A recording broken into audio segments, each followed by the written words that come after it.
looking at the numbers. Diva down.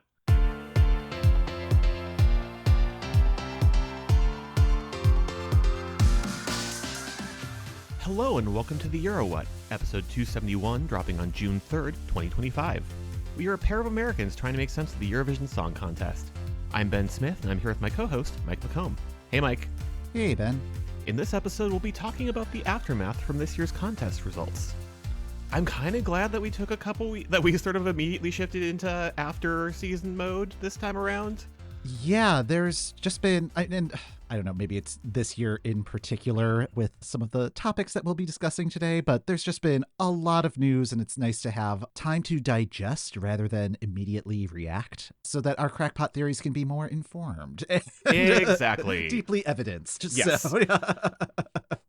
Is everyone still mad at the EBU? Got a season 2 pickup. Woo. I think that is the correct modulation of the woo. The question is there, and yes? It breaks down into a couple of categories. They're related, but I think to make the conversation a little bit easier, splitting them out, the issue of the voting integrity at this year's contest and Israel's continued participation. Which hornet's nest would you like to poke first? Let's swat the bat at voting integrity first, please. Alrighty. So, yes, given the surprising televote result, I don't know, I'm kind of coming at this from the fact that I was not surprised at how the televote played out. I was also not surprised. The EBU's fact-checking organization, Eurovision Spotlight, did investigate what was going on. Israel, along with a number of other countries, did have paid advertising campaigns to get out the televote. What came from this investigation, though, was that an Israeli government agency was behind one of the campaigns. I don't know. I feel like we are weirdly positioned to talk about this because this is just American campaign finance reform that we're talking about. Yep. Is this sort of online campaigning is not against the rules? Yes, Malta did some stuff on Facebook this year. Like, there was the whole story a couple years ago with Destiny about how much Malta spent on campaigning. You had other campaigns, like you had Clavidia from Greece doing some stuff. You had Tommy Cash putting up posters in Italy, which is very funny. All of that is allowed, but it's usually tied to the broadcaster, not a government agency. It's less the method and more just sort of the scope to me. And, I really liked reading through this report and just sort of getting a breakdown of, this is the extent of how far this was happening. So, again, I was not surprised by the televote this year. And this sort of helped explain why I was probably feeling that way. I'm not sure what lessons the EBU is taking from this because Martin Green, the new Martin. Yes. Released this open letter to the ESC community talking about the voting integrity of the contest, kind of framing it as a voter fraud question. And it's no, I don't think anybody's alleging fraud. None of us are saying this is fraud. We understand that the voting results are legitimate. We can have both a legitimate vote that ended this way and also that leading to, we should probably talk about this. Right. Yes, because the rules state that you can vote 20 times per device per payment method. Okay. Yes, that is what happened, and that is within the rules. It's not in the spirit of the rules overall, but it's not a violation of the rules, so it's not fraud. So it's missing the point of what the concern is. Although he does acknowledge at the end of the letter that it's hey, the reference group will be taking this up, and the reference group is getting a new chair from RTVE. They are ready to take the reins and get some stuff done. Yeah, the framing of the letter was so weird. I mean, just the fact that it was just an open letter. From a crisis communications perspective, when this got released about a week ago, Dude Paul was very astute in pointing out, in crisis communications, you want to get the message across, and there's a lot happening here to distract from this. It should just be, hello, congratulations to JJ. Here is a link to our voting protections. It is a separate webpage. It explains everything there. The reference group will be evaluating things, including the 20 vote rule. Once again, congratulations to JJ. End of press release. Yeah, I think maybe that's it. Like the tone of the letter is coming from like a defensive crouch. Yeah, and just like opening with "to the trusted and treasured Eurovision community" is just it's very much like an adult talking down to me, and I don't like it. It's strange, but it is consistent with communications coming from the EBU the last couple of years. Like, stop having your lawyers do the first draft, please. I think that's causing a lot of the problems here. Yes. As you noted, a lot of the broadcasters seem ready to take on the task. It's not that we felt that that there was fraud happening in the votes. It's just that there's a vibe off in the difference between the televoting community and the actual televote. So you have a lot of broadcasters who are now asking for the voting data from this year. Again, we want some transparency. We want to see what's going on. We want to see if we can identify anything that feels off. So you have Belgium's broadcaster VRT, Iceland's broadcaster RUV, Spain's broadcaster RTVE, and Ireland's broadcaster RTE all asking for that voting data. Joining them, asking for a review of the voting system, you have two Dutch broadcasters, Avotros and NPO, Ulla from Finland, RTVE again, and Norway's NRK. And then just sort of chiming in, just like, hello, we don't love the televoting system and how it relates to us as a microstate. You just have San Marino, who has very, I think very realistic, very relevant, hey, we don't get to vote. It's an algorithm for us. Yes, and I think this is a case where San Marino really needs to be listened to, because the concern right now is the data's a little fishy. I'm sure it is completely valid data, but it is a skewed result that does not necessarily reflect televoting reality, or at least that is the perception. But if you have murky data and that is what is feeding into San Marino's algorithm, then the points that they are being assigned as giving out to countries, just like, okay, we're just allowing this murky data in there now, and yeah, it's just going to make their results all the murkier going forward. If you have garbage data going in, does that not mean that the result coming out is also a little garbage? Maybe figuring out the solution for San Marino will be able to solve some of the other problems for non-integrated phone systems. Yeah, well, yes. And like, just post-contest, there was a lot of chatter floating about on Blue Sky and in other spaces, just like, how do we fix the televote from like the fan perspective? And like, all of the plans are flawed in their own beautiful, unique ways. I think any system like this, given the scope and scale of what needs to happen, are going to be imperfect. It's just a matter of picking which imperfections we are good with. Right. And balancing the various needs of the EBU, particularly, please give us money. So yes, yeah, because like the EBU definitely loves the fact that it's 20 votes per payment method, because that's a nice little revenue stream. They probably want to keep that. Kind of related to that, the European Union Parliament, there were a handful of MPs that are calling for an investigation, a deeper investigation into this issue. Representatives from Slovenia, Ireland, France, Spain, Greece, Cyprus, and Finland sent a letter to the EBU expressing their concerns, particularly with the fact that it was a state agency in Israel that was financing one of these campaigns, throwing into question the independence of Khan and whether or not this violates that trust. Like, again, this is also making things murky, because it's like, okay, the EU, the EBU, Eurovision, those are all separate entities. Like, you do not have to be an EU member to be in Eurovision. Like, there's already enough confusion around that. The Venn diagram was already a mess, and here's another circle. Yes. I've not seen any response to this letter. This came out towards the end of last week, so it may be a little bit before we get a reply, or it's just going to be part of the checklist that the reference group is likely putting together right now. In terms of other responses in the same sphere, JJ in an interview right after the contest that he thinks that Israel should not be participating in Eurovision.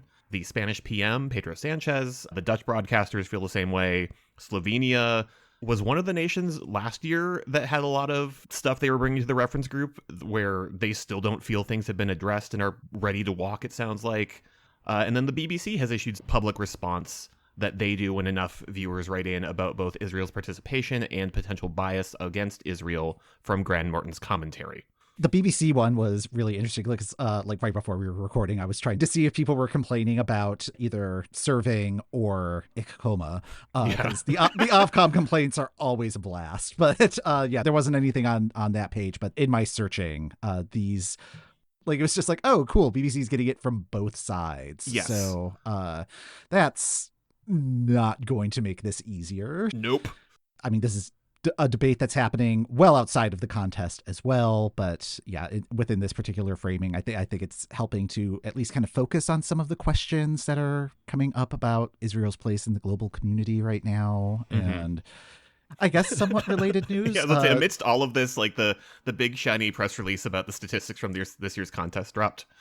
This year's contest had 166 million viewers. That's still down about 66% from the 700 million that were allegedly watching in 1986. So why isn't the EBU addressing this? Exactly. But it's a massive drop. Yes, but it is growth from last year. They're up 3 million viewers. Yeah, one of the interesting stats that they shared was that in 19 of the participating countries, the show had a 50% share in the ratings. Iceland was at the top of the share list. 97.8% of people watching TV in Iceland were watching the grand final. So that number feels low to me. I don't know. I mean, we're going to get like a follow-up just like, oh yeah, no, the other 2.2% of TVs were broken. The article that we'll have linked in the show notes, they had the top 5 and they were all the Nordic countries. Yeah, I think it said that Finland had over 90% and it was like a record-breaking share. In fairness, Finland had a lot to be rooting for this year. True. A lot of other kind of random statistics about like social media reach. One of the things that we haven't talked about yet is a collaboration that Eurovision had with Roblox. Yep. I'm not the target market for the platform, and I will not be becoming one. Every so often, something will happen on Roblox, and it will break containment to the normal internet. There was like an Ava Max thing several years ago. Oh, that's right. Yeah. No, it is the place to be. Sure. Wasn't there an Achille Lauro thing? Oh yeah, no, there was there was an Achille Lauro thing a few years ago. Just if it's like we are trying to continue to make Roblox happen. Anyways, they put like a beautiful image from this year's Eurovision experience, and I will be talking to my therapist about Nightmare Red Sebastian. Yeah, because I know it can't hurt me, but what if it can? Yeah, he just has this very flat expression on his face. Is that supposed to be Erica Vickman behind Lumo? Yes, yeah, no, that is Erica Vickman. To Lumo's right is Cecil. To Lumo's left, great question. Cliff Richard? Maybe. Which would be really weird if they're trying to target the tweens. There's one thing that the 8-year-olds on Roblox clamor for. It's Cliff Richard's congratulations. I've been trying to figure out who the other, like... No, I'm assuming the pink is Graham Norton for some reason. Yeah, I think that's Graham Norton. Tina or Justina? Maybe Justina? Oh, yeah, it might be Justina. Part of me is just like, it can't be Mariana Conte. It's definitely a tapestry. Yeah, and it's not consistent art either. Like it's just no, because then just you have a bunch of terrifying Roblox rendered people, and then you have normal Lumo in the front. Show us the terrifying nightmare Roblox Lumo, please. Be consistent. Branding.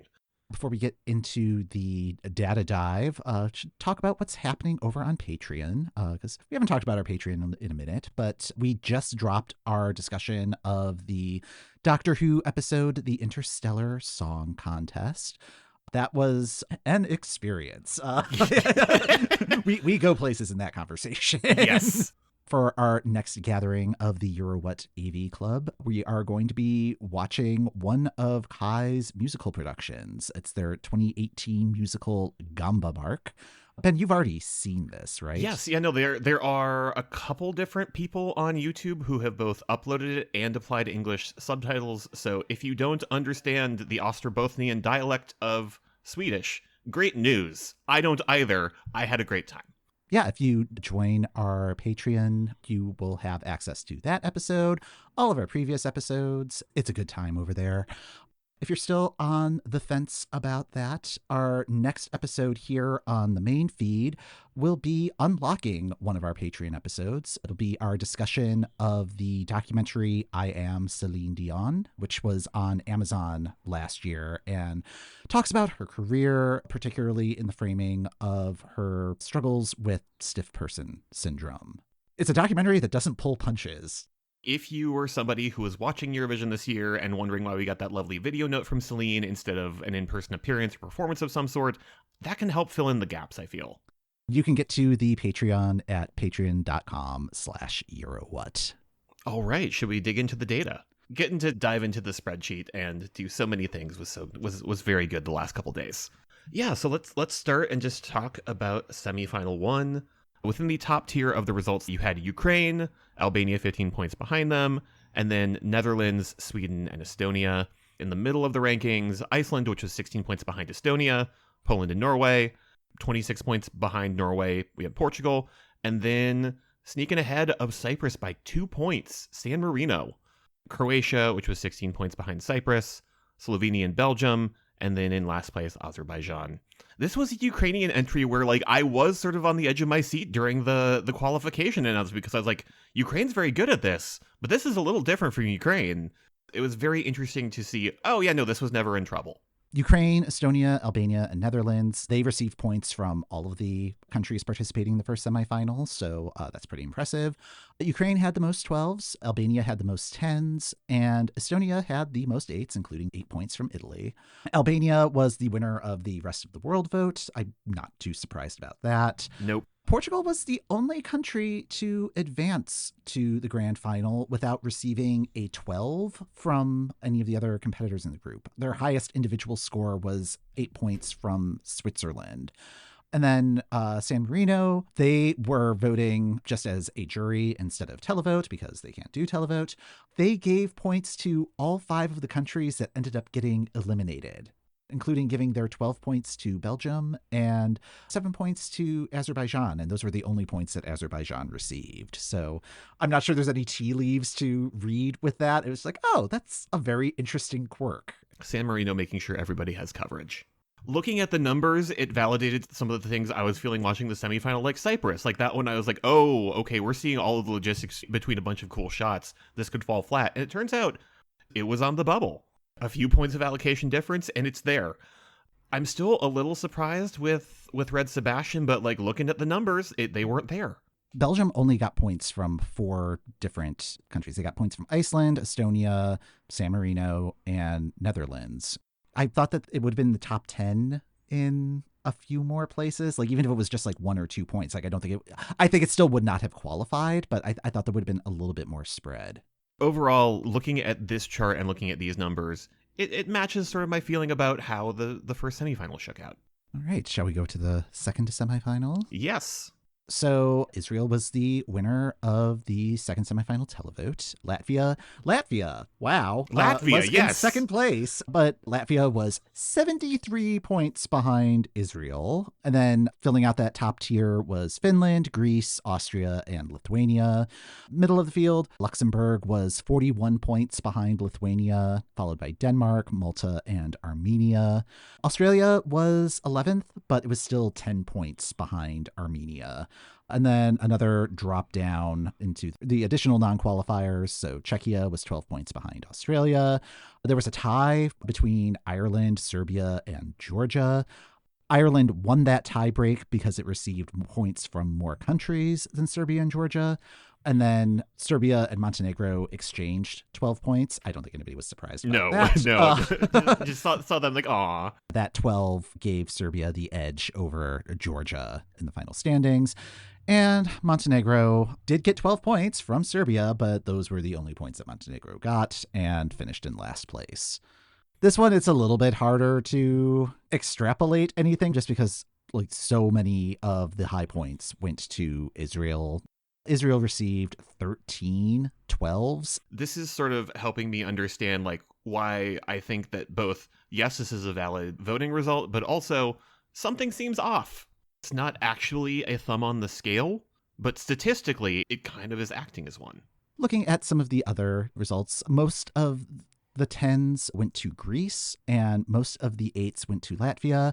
And Latvia, Finland, and Israel were the only countries to receive points from all of the participants in the second semifinal. Congrats to them for that. The Latvia result is for going into that semifinal. I was just like, I don't know. I think this is neat. I hope everybody else does. And it's just wonderful to see that everyone's like, this is cool. Yeah. Very excited for Latvia. And so glad that they got this result, particularly because it's the first time that Latvian has been in the grand final. So good job, ladies. Mm-hmm. I thought it was interesting that Austria, which was the ultimate winner of the contest, received mostly 6s and 7s in the televote here. So, which I guess is consistent with how it performed in the televote in the grand final, because it was just like, just kind of a televote score. It was much more of like a jury favorite than a televote favorite. So it makes sense that it was like mostly just sort of in the middle of everybody else's pack. Australia received points from 12 countries versus Armenia's 9 countries. You would think that might give Australia the edge to qualify, but Armenia received 12s from Georgia and Israel, and Australia did not have access to any 12s. So better luck next year, Australia. Let's hop over to the grand final. Yeah, let's talk about the grand final.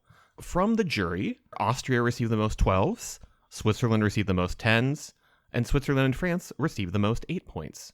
Austria and Switzerland each received points from 31 countries. Iceland received 0 points.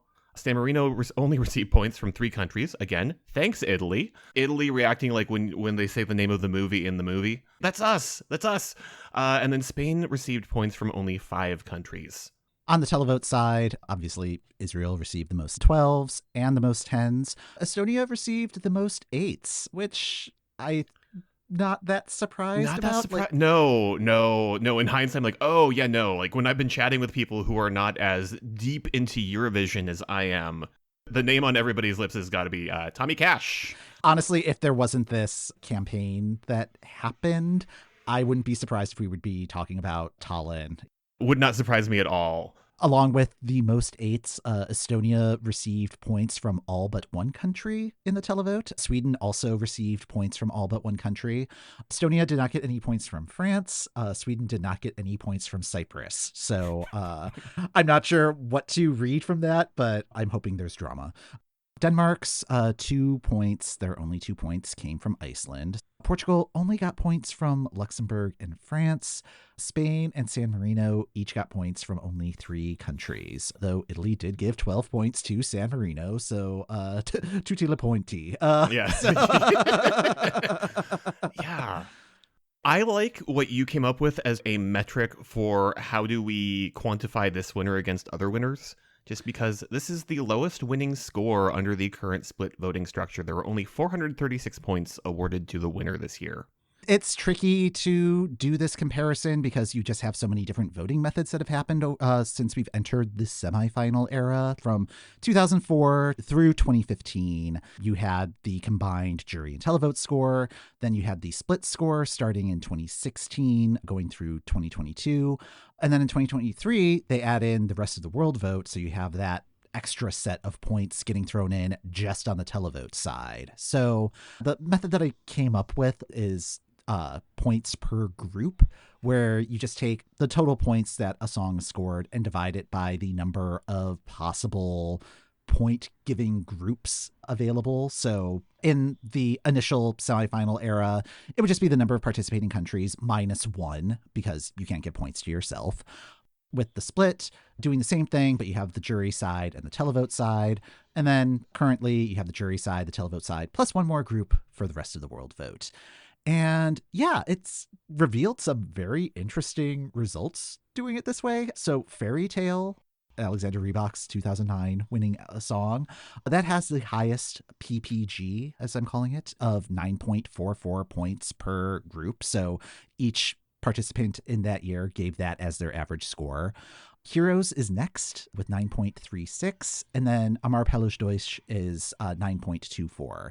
All of that tracks to me like those are widely beloved entries or entries that really had like a runaway vote total. Yeah, the Heroes actually kind of surprised me because my memory was that it was a much closer race with Russia and Italy that year. It was like, oh, no, it really did kind of run away with it, didn't it? Mm-hmm. So, and another thing about this method is it does kind of normalize just based on the different number of countries that participate in a given year, like up to 43 countries at one point. How do you compare that to a year where there's only 37 countries competing? When you're looking at the bottom 3 PPG songs, the absolute bottom is Running Scared from Azerbaijan in 2011. Ben, your thoughts on that? Finally, validation. Just I've known in my heart for a while that this is just mid. Wasted Love is next at 5.97. And the one that kind of surprised me is Greece's My Number One, which has 6.05.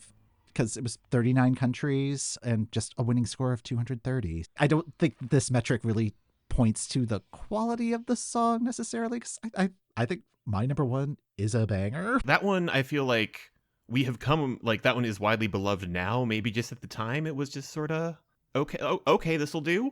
It's like this number is not necessarily reflective of, or at least towards the bottom, is not necessarily reflective of how beloved an entry a winner is. Because again, Fairy Tale, yeah, no, we love that one. And it doesn't fully capture like strength of field either. Like if you have a year like 2023, that's kind of in the middle of the chart. A Tattoo is at 7.99. It is just pipped at the post by Wild Dances, which, yeah. But I don't think there are really more insights to pull from this year's results, just kind of given the murkiness of the current voting situation. If nothing else, to me, I think the data that we have helps understand like why it feels murky. I think what I'm most curious about is next year, like what trends are going to be pulled out in entries. Like this year, we had so many songs trying to emulate aspects of the code. Like, are we going to get 26 Wasted Love clones? Please say no. Yeah, it's like you don't need to find your local opera company's brightest tenor. Then you also have like Tommy Cash in the mix. I feel like the sort of extended friends of Karia have been having very big dividends. Mm-hmm. Yeah, so that trend is probably going to continue. I'm guessing we're probably not going to see a lot of dance break divas, since that seems to be soundly rejected this year. Maybe, as we have been positing all along, divas should get to sit down. Like so many did not make it out of their national finals, and then Essa Diva did not. I know that the screen said it in very large letters that diva not down, but looking at the numbers, diva down. I think it's going to be a really interesting summer for all of the broadcasters as they're looking at what the plan is going to be for 2026. Because I don't think it's necessarily, I don't know this, but I'm hoping it's going to be a lot more experimental next year. So yeah, let's throw some stuff at the wall. It can't just be weird little dudes. It needs to be weird little everything. So. Yes, weird little everything 2026. That feels like a good place to leave this episode of the EuroWhat. Thanks for listening. The EuroWhat podcast is hosted by Ben Smith, that's me, and Mike McComb. That's me. You can find our full archive of episodes on our website at EuroWhat.com. If you'd like even more episodes, join our Patreon. You can get to the Patreon through our website or by going to patreon.com/EuroWhat. Next time on the EuroWhat, we'll be discussing the Amazon documentary I Am Celine Dion.